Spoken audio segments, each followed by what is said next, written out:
Okay. All right. Good evening, crew. It is 7:01. What's today? April 7th. So this should be a pretty quick meeting. As I said, it's all of us, all the commissioners except Jennifer, who let me know she'd be on vacation. So we have 3 parking appeals. I don't think we have anyone on. I think, Stacy, most of them told you they were not going to make it today. That is correct. Yes. Yep. Okay. The one that didn't is Mario, number 2. Okay.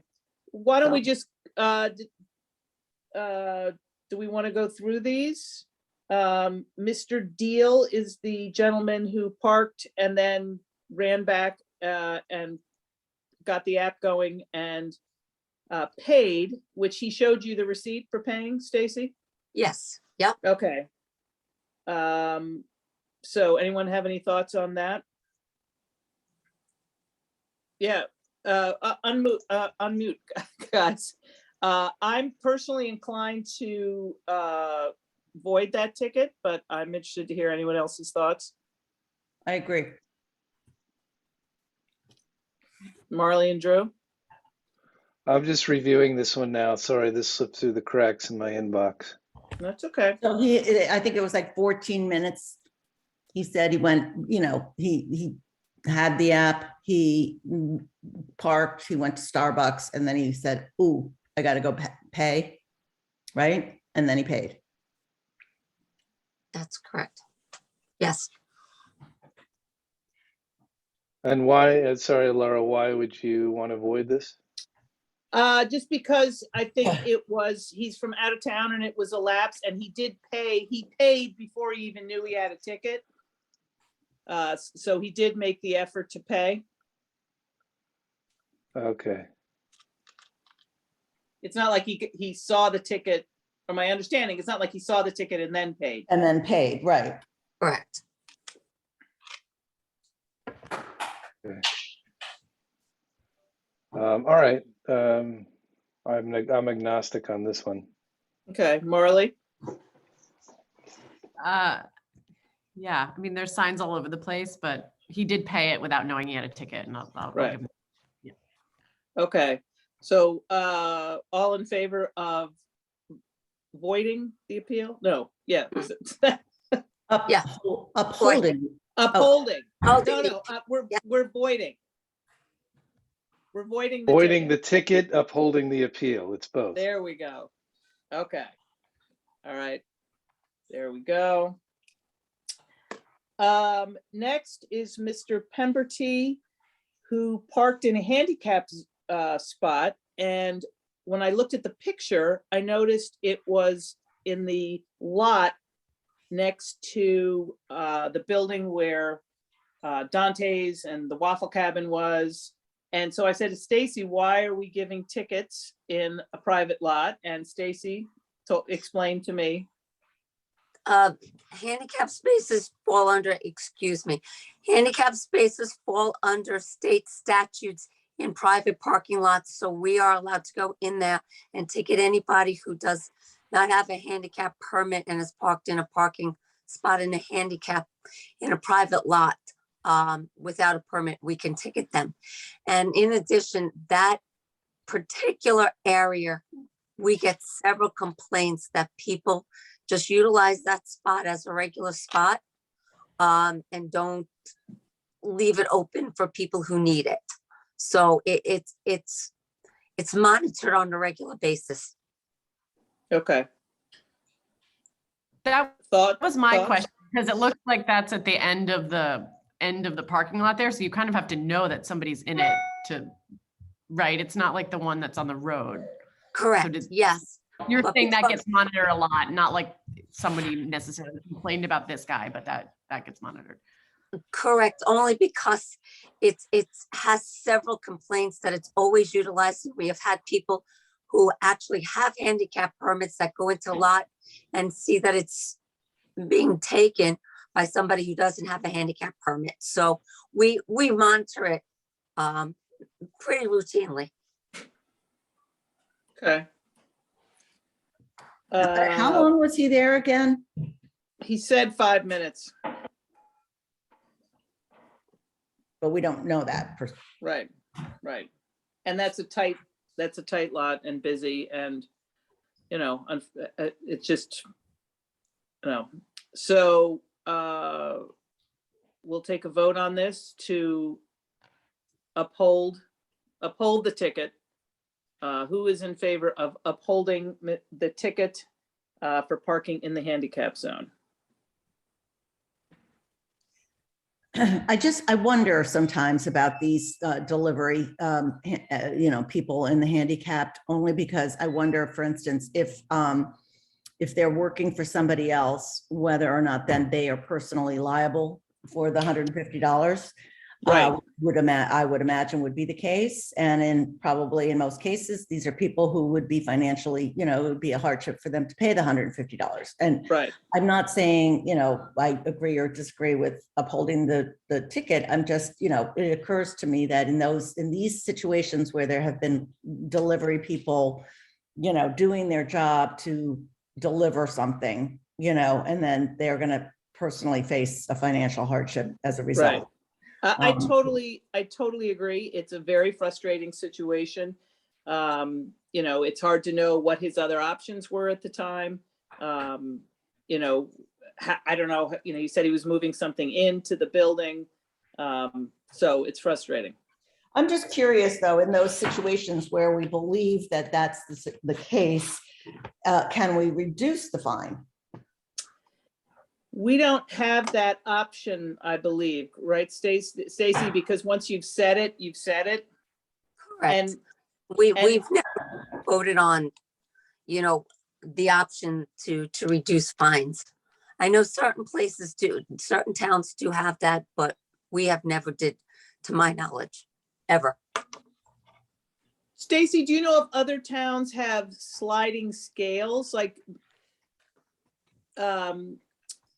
because we scan license plates, this would be a larger conversation, but do you think we would have, or are there any other municipalities that have a sliding scale? So maybe it's 75 for the first time you get caught here in town with a certain license plate, 150 for the next, or something like that. That I'm not aware of. I do know that, and I believe it's Greenwich up, though I'm not 100% sure, that if you pay a ticket on the same day you receive it, they do reduce it.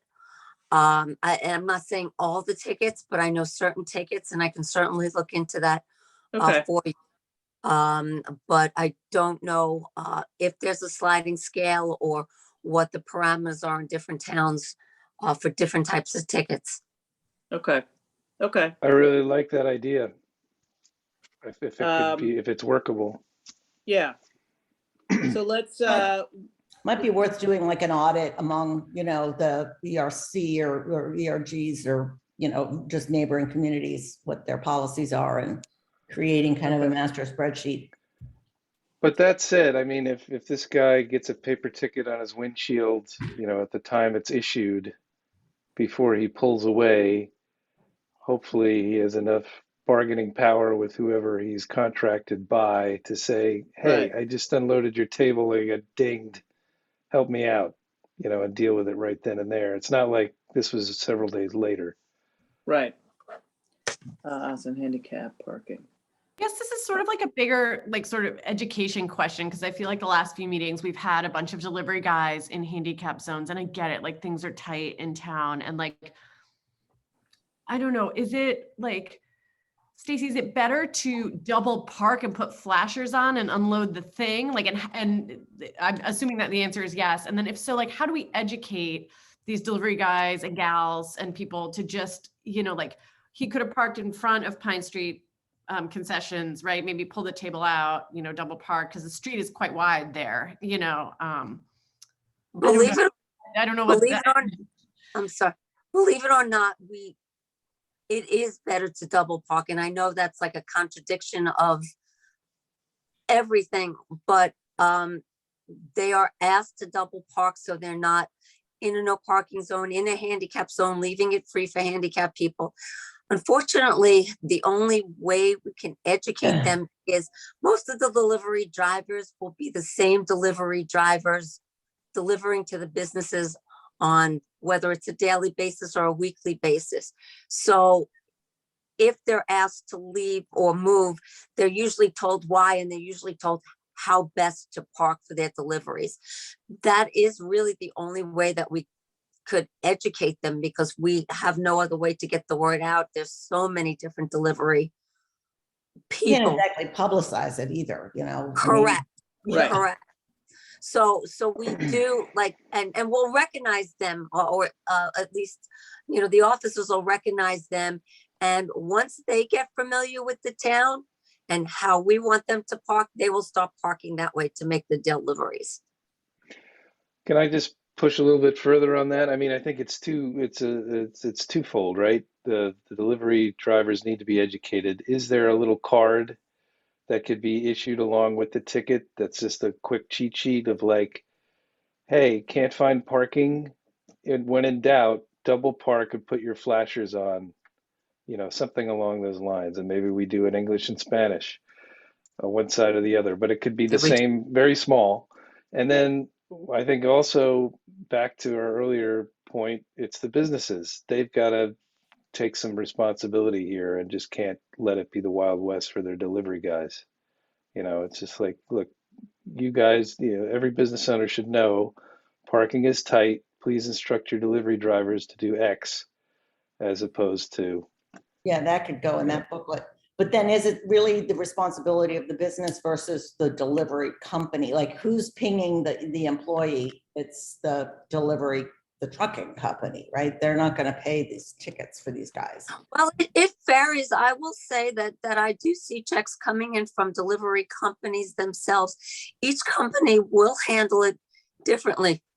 Some companies, I think, feel that it's the cost of doing business in certain towns. And I know, and again, I'm hearing this from the officers out there that, you know, if they give somebody a ticket, the driver will say, okay, I'm just giving it to the company. And again, the cost of doing business. So it varies. I think the smaller delivery people are the ones that might be getting, having to pay on their own. But again, I am sure on the trucking companies end, some of them are advised you can't park illegally. Maybe find out how to park in certain places. Handicap zones have always, though, been off limits unless you have a handicap permit. I mean, that pretty much speaks for itself on the type of parking and the type of parking. You Right. know, with that, it usually speaks for itself. But I do like the idea of giving the card out, or, you know, the notification out at the time of the ticket. And then also, you know, reminding the business owners themselves that whatever delivery company that they're, you know, using and you know, commissioning with or what have you, that they should tell the delivery companies this information. It should be incumbent, it can be incumbent on them to simply communicate that. So we have it both ways. All right. No, I think this is a great idea, and just like a one-sheeter. Right when we started enforcing parking, the first, what was it, like the first 2 weeks, Stacy, when we started enforcing parking again after COVID, they were giving out like, flyers. yeah, they were giving out like, hey, you know, if they weren't tickets, but it was kind of like a 2-week thing, like, you know, you were parked illegally, or, you know, obviously handicap or fire hydrant was different, but, you know, Right. it's 2 hours, it's, you know, we're back to regular. And I think people appreciated that. And, you know, I think, Stacey, you've mentioned in the past, a lot of these situations, the drivers have been told, you know, Right. the first warning oftentimes comes from the officer on the street telling people to move along and whatever. So. Yeah, I think the last meeting, there was the driver who was absolutely told to Right. not park in the handicap spot, and told exactly how to park, and then he chose to do it again, you know. But the majority of drivers in trucking, once they get familiar, once they know what to do, will follow how to deliver and park. So, Right. but yeah, sure, we can Okay. put it together. All right, well, we'll kind of circle back and think about what this sort of card could be. I want to consult with Mike and Lisa, the officers, and find out what are the 10 things you're saying the most to people? And, can we help you by, putting it on a card or something like that? All Perfect. right, so we need to finish voting. Are we going to hold up this ticket in the handicap zone? I think we voted. All right, unanimously. The next ticket is interesting. I don't know if anyone read through the mansplaining coming from Mr. Swerdlow. I'm surprised he's not a lawyer, but I think his story doesn't jibe with the officer's story, because do you want to, everyone's read it, but Stacy, do you want to talk about what Lisa had said with her interactions with this gentleman? Sure. Well, she had asked, according to her, and I'm just reading it because that's really the main statement, that she had asked him 3 times to move to a legal parking space. And I think there was actually one right across the road in the angle parking on Elm Street. And the window was down, so it wasn't like he couldn't be heard. And basically, he just ignored her. And she wrote the ticket and went to put it on his vehicle. And that's when he said, like, why didn't you ask me to move? And why are you issuing me a ticket? So I don't know what more to say. I don't know how many more times we would have to ask somebody to move. 4 is in excess, in my opinion.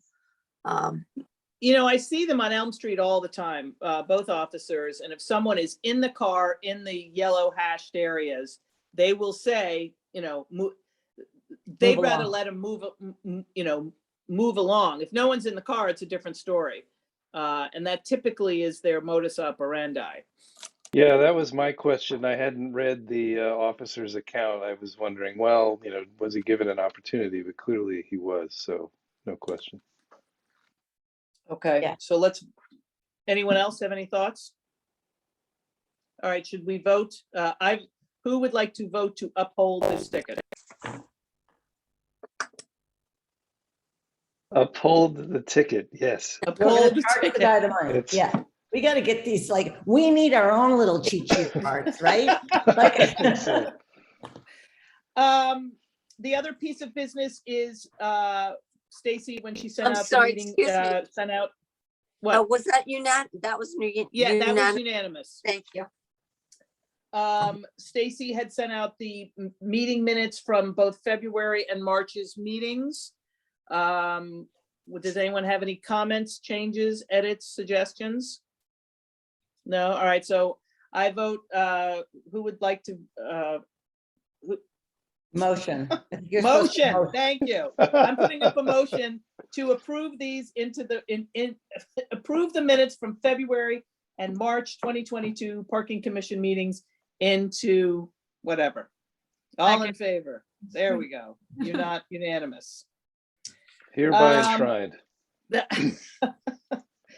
Then in terms of old matters, so I went to Police Commission, their meeting a couple weeks ago, to bring up the concept of taking the 3 loading zones, one by Houlihan Lawrence on the west end, northwest corner of Elm, one in front of Greenology at the main east intersection, and one down on Forest just past the diner, and taking those and making them all day 15-minute spots.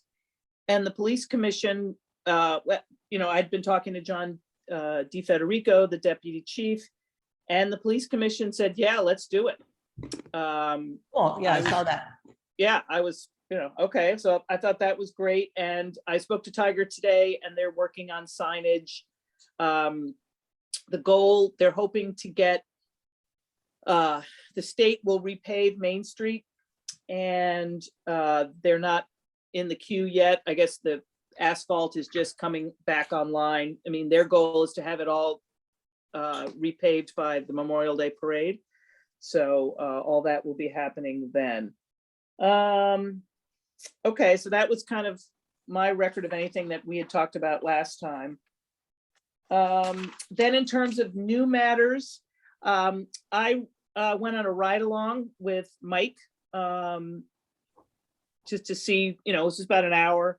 I'm gonna go out with Lisa one day. If any of you would like to do that, you are welcome to. It is not required. I did learn a lot and saw how the technology works and all that, and just, you know, call Stacy and set that up. But as I said, it's not required. People have jobs, but if you ever would like to do that, that opportunity is open to you. And then we have business permit renewals.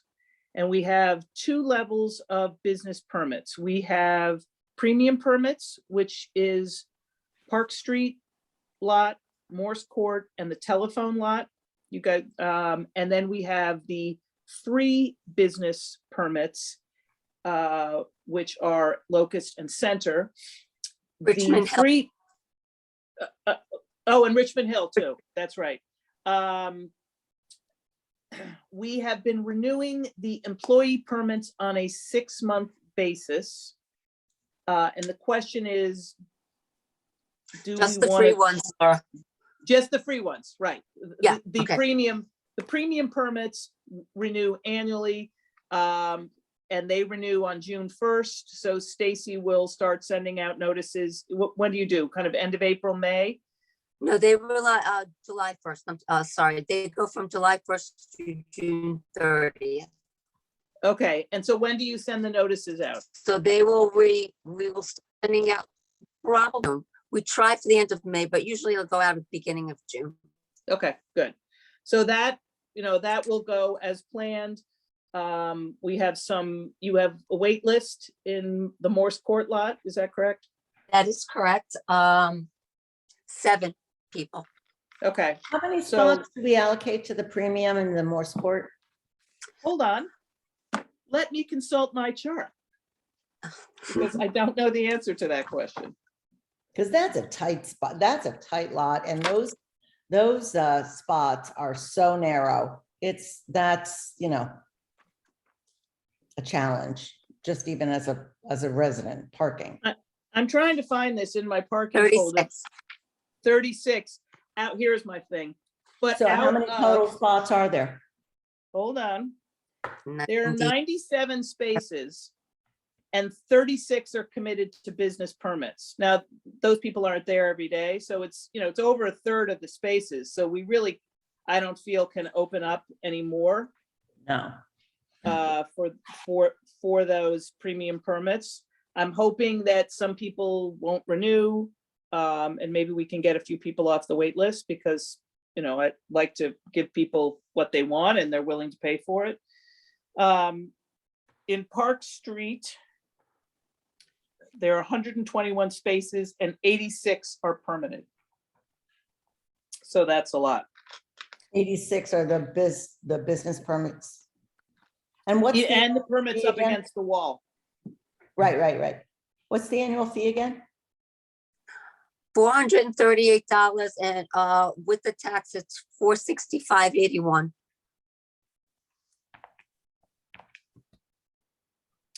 That's a good deal. Yeah, I mean, I have a friend who's a real estate agent at Houlihan Lawrence, and she said she's saved money because she paid so many tickets. And now she can come and go as she needs to, with her, you know, with that permit. So it's made, she said it's life-changing was how she described it. So then those will go out, and Stacy in May and June, well, actually in June, will probably give us updates, and in July on what happened there. The question is for the free permits in Center and Locust. We've been renewing those on a 6-month basis. And do we think we should go to an annual basis?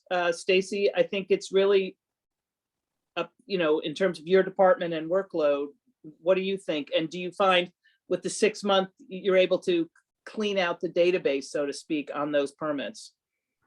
What I find more with the 6 months is that people have a tendency to forget that it could, because it's like in the middle of a year, they think that they renewed for the year. Because I think in the past, they've been so used to it that I find that they forget to renew again in the middle of the year. I would like to see it go annually. But again, and I thought the thinking behind going on the 6-month basis was to see how it was working. And I think it's absolutely working wonderfully. And again, along the line of what your friend said about the premium permits, to a lot of people, this is life-changing to them, that they could park, not have to worry, and at no cost. So it was a great program to implement. Yeah, no, I agree. Can you remind me just quickly about are the free parking permits typically granted to business owners that are full-time, everyday employees, or can a shop who employs, seasonal or high school kids, allocate that spot to those people who are on the shifts those days? Yes, yes, anybody can get one, whether they're seasonal, full-time, part-time. They can apply for a permit. So, And yeah. that is why we never see that the lots we have never had a problem with the lots being overfull, because not everybody uses it all the time on a Right. daily basis. But then if you did it annually, then let's say Togs would know that they've got a spot, right? It's only one spot, or can they get 2 spots, let's say? How does that work? We allocate it to as many employees that need them in the businesses. So So- let's, Ox has a part-time employee or a seasonal employee for the summertime. They could call me up and transfer that permit and just change the information on the permit if they have an active permit already for that person. If that person left, if they changed employees, we just would fill in the information with the new employees, the employees information. So, and most businesses know how to do that. They've already done that. Yeah, that was my question. Were you finding that, because of turnover, there was some sort of dead permit holders, but it sounds like businesses are just updating them as that happens. Yep. Okay. We should have an app for that, Well, Stacy can do a lot. People can do it online now, just sort of like how you can get your dump permits online. I mean, that was a big technology jump. And right, I mean, people can really go in, and if they get an email, they can update stuff, because then It they will can be up scan. and running by the time we go through the business. We've had a little glitch, so we haven't moved forward with that, but they're working on it, and it should be up and running by the time the business permits go out, where people can go in and renew online. In fact, that's going to be the best way that they can do it. So in our position, we recommend things to the Board of Selectmen because we are a commission. And so if we were to take a vote here in support of what Stacy's department would like to do, we would be voting to recommend to the Board of Selectmen that we would like to take the free business permits and put them on an annual renewal cycle in sync with the premium business. Is that right, Stacy? Okay. Yep. And would also recommend, I think you have to vote on recommending keeping the fee for the premium as well. That would go to the Board of Selectmen as well, or changing the fee, whatever you guys decide. I can't see, I don't know. I mean, we haven't tackled if we're going to raise the commuter rates. I can't see we're going to raise the commuter rates. I can't imagine that. I mean, I agree. I don't think anyone would be at this time be on board with any kind of. Where did we land on the the idea that the Poundridge and Wilton and whomever could park at Talmadge Hill. And I remember that we discussed reducing that annual fee. And we had, of course, you know, a tranche of subscribers already that were paying that increased fee. But has that been resolved? I don't recall. Yeah, we've been giving out the non-resident permits. We've re-implemented that program. And I'm getting takers, which people are very happy about. But what did we do about the fee? Is the fee the same? It was like 700 and something a year? No, you reduced it to $593. Okay, and was that then, so whomever had been paying the previous 700, whatever, at the time of renewal will now get the discount? They did, yes, they did. Okay. Already. Mhm. Yeah. Okay, so should we make a motion to recommend keeping the premium business permit fee as is, and at the same time putting the free employee business permits on an annual cycle? Does that sound good? I have a question, sorry. That's okay.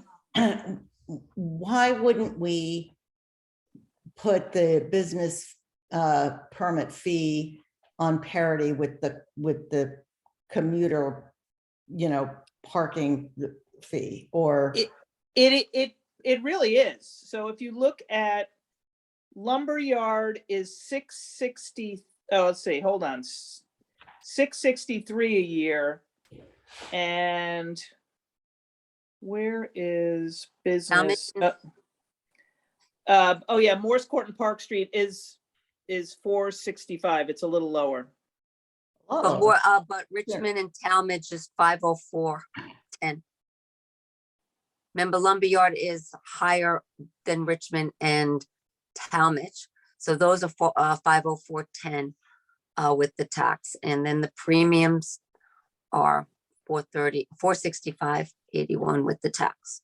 So it's not much different. I think base fee 474, 438. It's $36 difference between Richmond Hill, Talmadge commuter permits, the base fee of 474 to 438, forgetting the tax. I guess, and I'm trying to remember when I was not on the commission when we set up the initial rates. You know, they've always been below the lumberyard. Yeah. I don't know, it just doesn't feel great to jack them up to match the lumberyard right now. no, but they're more premium than the lumberyard, you know, to the business district. Yeah, I mean, I guess the metrics have changed a little bit with lower demand for, you know, the commuter parking. While it is, you know, it is getting more used up there. I don't know. I'm personally not in favor of that. If you want to put a motion up. No, we I'm can just, do you that. know, I mean, I feel like you're giving, and I get you know, we want to support our businesses and we want to, you know, encourage business but it would, you know, it may be at whatever point in time that we take a look at all of it, we should consider that, because I think it is not quite equal. It seems a little arbitrary. You know, and then also I wonder, did we ever consider doing business permit lots in the lumberyard? Well, that's a very good question. And there have been some businesses who have been using it while it is, you know, while things have been quieter. And it's the thing that we're going through, like Stacy trying to get another 100 permit holders, you know, to get people off that wait list. And I think everyone is just afraid to give away too much space there. And we can't give away the space now while we still have a wait list of commuters. Right. Well, that's fair. Yeah. But Right. And what's also with the lower demand, you know, I was talking to a business owner that got a ticket, and where her store was, I said, just go park at the train station, on the south side. It's $6 for the day. Right. And, then you can set it and forget it. You don't have to worry about it. You don't have to go on the app. You don't have to go punch more, put your credit card back in. And we are, slowly converting Richmond Hill over into more of a business lot as well. It's obviously a little out of the way and not super convenient for a lot of places, but I think that's another area that we want to explore. And those are free permits too. So I think, we can reach out to the businesses maybe as part of the renewal and just, remind them, here are your options for parking for your employees. Here are the places they can park for free. What's going on with the box lot at St. A's? Well, it's there and, but because you can park at the train station for $6 a day, it saves you a little bit of a walk. It used to be that lot was filled by 7 a.m., both sides of the train station lot. And now it's not. There's, it's the north side is pretty full, but the south side is, there's 20, 30 spots available there on any given day. So it's certainly available to non-commuters. And you can use the pay by phone app there. And that's owned by Metro North, but we monitor it for them. Do they get the money, Stacy? Does Metro North, because they own that land, do they get the money that's collected there? No, it goes into the railroad fund so that we can maintain the lots. It's used for paving and the maintenance of That lockbox. Yeah. Yeah. Okay. Which obviously it hasn't been tapped for paving and maintenance for some time. Yeah, no, I think hopefully a lot of the lots are on the schedule for this summer. Mm-hmm. All right, Nancy, how do you feel? Do you keep going? No, I was going to bring up something else. Sorry. How do I feel about the whole upholding or keeping the fee for the business permits at the same rate? Yep. Yeah. If we take a vote on that? Sure. Okay. I think we should consider taking a look at it whenever we take a macro look at Okay, all of it. I agree with that. I agree. My Okay. feeling is once things, if there's no other wave of pandemic, like let's let things stabilize, maybe another 6 months, a year, and then Right. I think Yeah. there'll be a reset.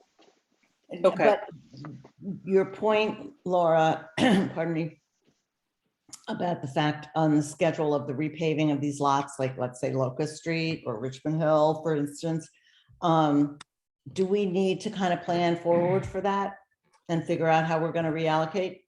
Well, that's not our purview. That's Department of Public Works. Okay. But yes, I mean, we would certainly advocate. Locust has been on the back burner for a while. I mean, that is the worst. I mean, that's like taking your life into your hands there. Yeah, that's really bad. I think there was some hope to expand that lot through some land purchase, and I don't know where that is. So I think that's why people pumped the brakes on that. At one point, there was a plan for a 2-tier deck there. Yeah, that's That when they got the price on that went away. Okay. Just sorry on the point, since we're talking about it. I know end of last year when Keith was chairing, there was recommendations that we made. And if the repaving is going to happen, if there is, I don't know who would be in charge of this, but the suggestion was made, and one that I favor is, calling up some EV charging companies and say, hey, we got Teslas, they need charging if they're going to use these lots. Tell us what, yeah. tell us how much you would, pay us to put in the infrastructure. I mean, let them handle the burden, but I don't know when that comes in and who does it. So there is a little subcommittee, Drew, and we should get you on that. It's unofficial, but it's being really kind of led by Leo Carl, who has reached out to these companies because there's so many different models. Do you pay? Do you not pay? if they install, it seems to me like if the company installs, they, people may have to pay. Right. And Chris was on that, and I'm sort of like listening in the background because I don't know anything about it, but I think there was some discussion. They talked about putting them at schools. I don't know if you guys saw, it was approved that we're going to put 2 at Town Hall, in the Town Hall parking lot. And then we're hoping to get a little more funding because there's one in Morse Court, and just get the other side of that. But the technology is changing. But yeah, so Leo has all sorts of great information on that. But I agree, if they're going to repave some of these lots, it's certainly a good time to take a look at it, especially if you got a company that'll come in and take care of all the costs. Obviously, it's all where the electricity comes from and all that sort of stuff. Right. But I'll, yeah. I'll forward you some of that stuff Okay. that Leo's done. Sure. I don't think we Charger should, in that lot would be amazing. other than the chargers that we've already approved or have been budgeted, I don't think we should be in the business of doing that anymore. There's plenty of demand and commercial capacity to do it themselves. So whatever business Yeah. model works to just make it happen. Yeah. Okay, good. I'm going to forward you some of the information that Leo was sent on and get you looped in Sure. on that. Okay. The only thing left is Stacy, any input from your department? Anything you want to share? Nope, not at this meeting. Everything is pretty much stable. Status quo. Status quo. Okay. I have something additional if you guys will indulge me. Absolutely. I mean, I haven't been following it too closely other than seeing all the signs, say Weed Street. But I did hear that Kevin was like, "Oh, let's sell the lumberyard, or make that." I don't know if that's true or not, or No, I and think, oh, go ahead.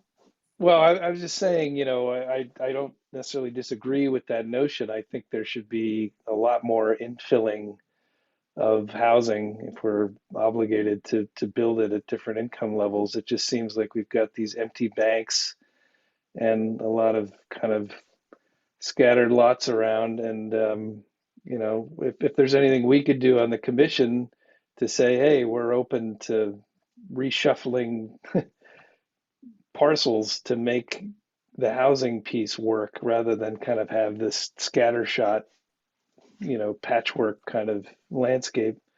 I'm all for that, because you could, my dream personally is that we level Acme and somebody builds it there with a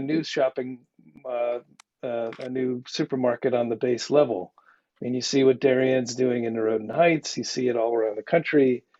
We just are kind of in the dark ages in terms of what people are proposing here, like, mixed transit oriented stuff. And if there are ways for us to be a part of that, I would be in favor.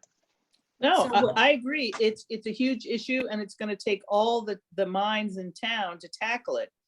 I think the big stumbling block is there's not a lot of town-owned land left. Right. They've done a great job, refurbishing and adding, out there on 123 near East School. And the issue and why we're where we are with the Weed Street thing is when it's private land and a private developer is involved, Yeah. they have to make money, and you lose money on the affordable units. So you have to stack up with other units to make the math work.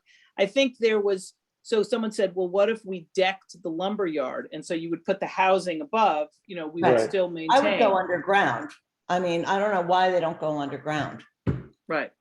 So I think a few years ago, now listen, it's a different world, but a lot of people, there was even talk about just creating decked parking at Locust, in the height when, that the lot was so crazy and all that.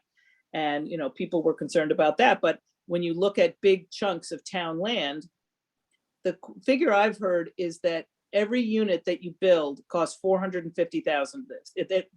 The expression they use is $450,000 a door. And that's when you own the land. So it's finding town land that's appropriate and convenient. And, I'm sure there's all those check boxes to find a place. So the question was, do we, what's the biggest piece of open land we have right now is the lumberyard lot. So, but yeah, no, I agree. I think that everyone's going to have to weigh in on all these decisions to find, hopefully we're going to get our moratorium, but the clock starts ticking immediately and we got to come up with the next level of solution. Right. So it is a townwide issue that will need townwide brains on it for sure. I think that's a good idea, Drew, though. I think we should look at that. And I think we should, you could go underground 2 or 3 levels, Yeah, and at least probably 2. And the pandemic gives us an opportunity because I don't think we're going to ever see the same demand that we had a few years ago, Right. on parking resources. So remote work is here to stay, let me tell you, yeah, Yeah. exactly. So For sure.